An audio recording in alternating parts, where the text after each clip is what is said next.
مزید اقدامات کریں کیونکہ سرد موسم شروع ہو رہا ہے۔ یوکرین کے صدر ولادیمیر زیلنسکی نے اپنے رات کے ویڈیو خطاب میں کہا کہ روسی افواج نے گزشتہ ایک ہفتے میں یوکرین کے جنوبی کھیرسن علاقے میں 30 بستیوں پر 258 بار گولہ باری کی ہے۔ روسی افواج نے اس ماہ کے شروع میں دریائے دنیپرو کے مغربی کنارے سے پسپائی اختیار کی تھی، لیکن وہ مخالف کنارے کے نئے مقامات سے شہر اور کھیرسن سمیت قصبوں اور دیہاتوں پر گولہ باری کر رہا ہے۔ زیلنسکی نے کہا کہ روسی افواج نے کھیرسن کے شمال مغربی شہر میکولائف کو پانی سپلائی کرنے والے ایک پمپنگ اسٹیشن کو نقصان پہنچایا ہے۔ نیٹو کے سیکرٹری جنرل یانس اسٹالٹنبرگ نے یوکرین کے لیے اتحاد کی حمایت جاری رکھنے کا اعلان کرتے ہوئے کہا کہ ہم پیچھے نہیں ہٹیں گے۔ نیٹو کے وزرائے خارجہ رومانیہ میں 2 روزہ مذاکرات کے لیے جمع ہیں۔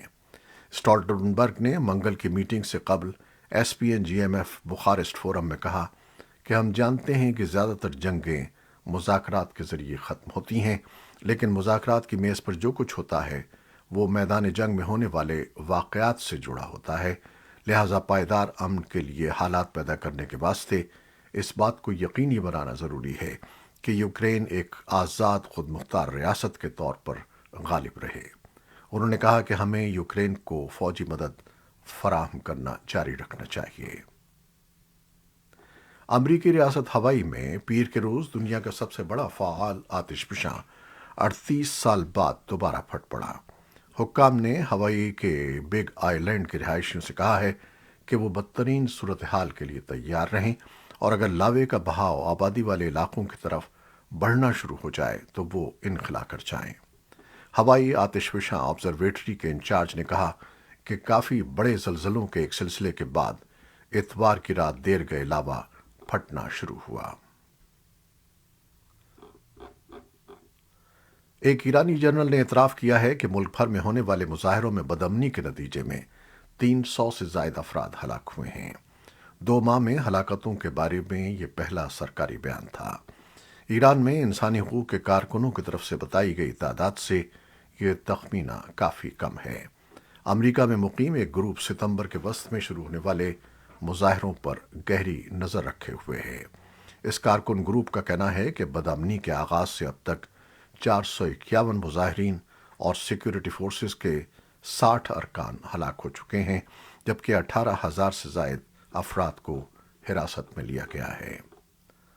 قطر کے ایک اعلیٰ عہدیدار نے پہلی بار ٹورنامنٹ کی میزبانی کی تیاری میں شامل کارکنوں کی ہلاکتوں کی تعداد 4 اور 500 کے درمیان بتائی ہے۔ یہ اعداد و شمار دوحہ کی طرف سے پیش کردہ کسی بھی تعداد سے کافی زیادہ ہیں۔ قطر کے ڈیلیوری اور لیگیسی سپریم کمیٹی کے سیکرٹری جنرل حسن الشوادی کا یہ بیان برطانوی صحافی پیئرس مورگن کے ساتھ ایک انٹرویو کے دوران کھل کر سامنے آیا ہے۔ اس بیان سے انسانی حقوق کے گروپوں کی طرف سے تنقید کو پھر سے تقویت دینے میں ملزد مل سکتی ہے کہ مشرق وسطیٰ کے پہلے ورلڈ کپ کی میزبانی کی تیاری کرتے ہوئے تارکین وطن مزدوروں کی اموات کی تعداد کتنی ہے۔ ان تارکین وطن نے $200 بلین مالیت کے اسٹیڈیم، میٹرو لائنز اور ٹورنامنٹ کے لیے درکار نئے انفراسٹرکچر کی تعمیر میں حصہ لیا تھا۔ یہ تھیں وہ خبریں جو فیس بک لائیو پر ہم نے آپ کے لیے پیش کی۔ ہماری ویب سائٹ، یوٹیوب اور پوڈ کاسٹ پر یہ بلیٹن آپ کے لیے پوسٹ کر دیا جاتا ہے۔ آپ ہمارے بلیٹن کو شیئر کرتے ہیں اور اپنے کمنٹس میں اپنی محبتوں کا اظہار کرتے ہیں، جس کے لیے ہم آپ کے بہت ممنون ہیں۔ اپنی ان محبتوں اور دعاؤں کا سلسلہ جاری رکھیے گا۔ نیوز ایڈیٹر بہجت جیلانی کے ساتھ خالد حمید کو اب اجازت دیجیے گا۔ اللہ حافظ۔